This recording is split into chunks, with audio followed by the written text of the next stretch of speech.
16. It turned out that the possibilities of the Klugarsh mind control weren't as fabulous as Aln Mndlshn had thought. For one thing, you needed to find someone who wasn't thinking anything in order to control them. People without a thought in their heads aren't as common as it would appear. Also, getting people to take off their hats or rub their bellies was about the best we could do. The guy in the gas station who did a little dance was our best subject all day. We wandered around the shopping area of West Kangaroo Park looking for subjects. The pickings were slim. We would do much better back at school, but we still had 2 more days of suspension/therapy, and then the weekend before we could go back. Aln Mndlshn had said he wondered how anyone could consider suspension from school as a punishment, especially suspension from a lousy school like Bat Masterson. But he was wishing we could be back. It's like this. As soon as you are locked out of a place and told you can't come back in, you start thinking about getting back in. Even after we talked, even after we understood how it worked, we both would have been glad to get back into school a couple of days early. We got cold looking for mind control subjects and went back to my house. Melvin wasn't used to long walks, and he was exhausted. My mother was waiting for us to turn up. Alan, your mother has been calling. Your father is leaving on a trip, and you're supposed to go right home and say goodbye to him, my mother said.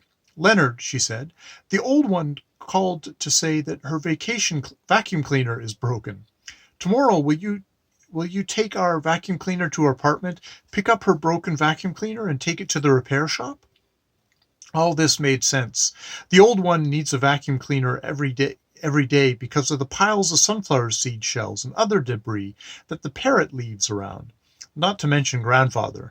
Before he left, I asked Aln Mndlshn if he'd like to come with me to my grandparents' apartment in the old neighborhood. He said that sounded fine. He'd call me on the telephone that night.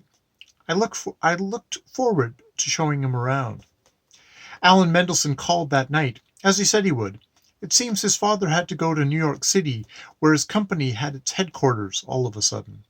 Alan said it was no big deal, but there was this sort of a tradition in his family where, when his father goes on a trip, everyone has to gather around while he gives them advice before he goes. Things like, don't forget to feed the cat, and always turn off the taps after you're finished using the water. Alan said it was all right for him to go with me on my vacuum cleaner delivery. Alan said it was all right for him to go with me on my vacuum cleaner delivering errand the next day. When we got to the old neighborhood, Aln Mndlshn got really excited. This is like the Bronx! This is like the Bronx! He kept shouting as we rode down the streets of brick 4-story apartment houses.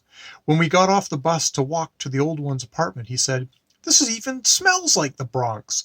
He really liked the old neighborhood. I knew he would. We stopped and looked at the windows of the fish store. All the fish were lying dead on the crushed ice, except some crabs who were feebly waving their claws around. It smelled good. It was a good fish store. Everything was fresh. There was seaweed packed between some of the fish. People in West Kangaroo Park must think fish come out of the sea frozen and packed in little square boxes. Aln Mndlshn was excited. There had been a fish store in the Bronx. I was sure there had been. And there had been a bakery where they actually bake things, as opposed to having them delivered in white cardboard boxes from a truck at 8 o'clock in the morning. The bakery not only smelled good, but you could buy broken cookies for a nickel. We got a dime's worth, still hot, and ate them out of a white paper bag with a little stripe and a grease spot from the cookies. It felt good to be in the old neighborhood. It must have felt even better to Mndlshn because he had no way of knowing such things existed outside of the Bronx. Another thing they have in the old neighborhood is cobblestones and trolley tracks. The trolley doesn't run anymore, but the tracks are still there, and a lot of the streets have these yellowish square stones that you can turn your ankle on. They don't have them anywhere but the old neighborhood, and the Bronx, as I found out from Aln Mndlshn. If being in the old neighborhood made Aln Mndlshn excited, being in the old one's apartment made him almost crazy. "My grandmother had an apartment just like this," he shouted. It turned out that his grandmother even had a parrot. He was beside himself. He ate up the goop made up of ground up soybeans and raisins and honey as though it were the best stuff he'd ever eaten. He played with a parrot. He made conversation with the old one, who didn't really want to talk. She was concentrating on catching up on her vacuuming. Mendelssohn even wanted to see Uncle Boris's movies. That was a fatal mistake. Once Uncle Boris started showing movies, they went on and on until people started to scream and thrash about. I went out with the broken vacuum cleaner while Uncle Boris and Aln Mndlshn set up the screen. When I got back from the repair shop, where the man had said it would take up to 8 months to fix the vacuum cleaner because they had to order parts from Romania, Aln Mndlshn and Uncle Boris were talking and drinking tea out of glasses. They had already gotten through Uncle Boris's movie of the feet of everybody in the family unto the fourth and fifth cousins. Just the feet, you understand. No faces, no bodies, just feet. Also, they had viewed Uncle Boris's zoological study of a squirrel in the park. This was a 1-hour movie of a squirrel Uncle Boris liked. The squirrel running up a tree, the squirrel running from branch to branch, the squirrel sitting still, the squirrel eating a nut Uncle Boris had given it. It had taken me an hour and 15 minutes to take the broken vacuum cleaner on the bus, drop it off at the repair shop, and come back. "Hello, old one," I shouted. "The man says it will take 8 months to fix your vacuum cleaner." "I'm not surprised," the old one answered. "They have to write Romania to get the parts." I went into the dining room where Uncle Boris and Aln Mndlshn had set up their movie theater. They were talking about Samuel Klugarsh.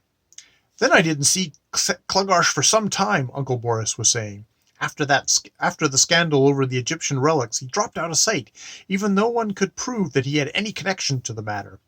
Klugarsh reappeared some years later as a Chinese professor of mathematics named Yi Chi Poi. In that disguise, he made some trips to Mexico, where he obtained a remarkable idol made of agate that had once belonged. "Excuse me," I said.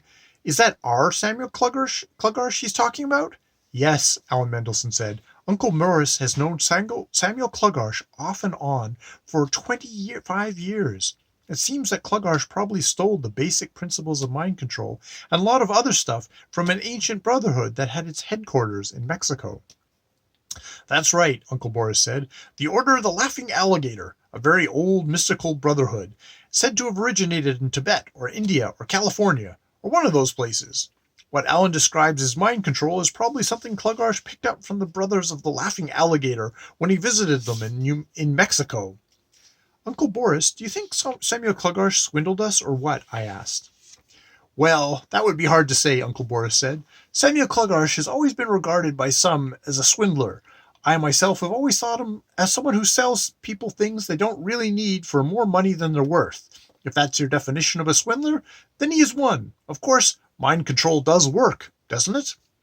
"Well, we can make people take off their hats and rub their bellies when we give them mental commands, and one guy did a dance," I said. "I can't say that what you're describing is my idea of fun," Uncle Boris said, "but you have powers now that you didn't have before, even if they're boring powers. It seems to me that Samuel Klugarsh sold you something that's worth a bit less than you paid, but since you're interested in such things, I might as well show you my magic gem. More of a crystal, actually." Uncle Boris wandered off to his room, apparently to get something. "What's going on?" I asked Aln Mndlshn. "Somehow the subject of Samuel Klugarsh came up," Aln Mndlshn said.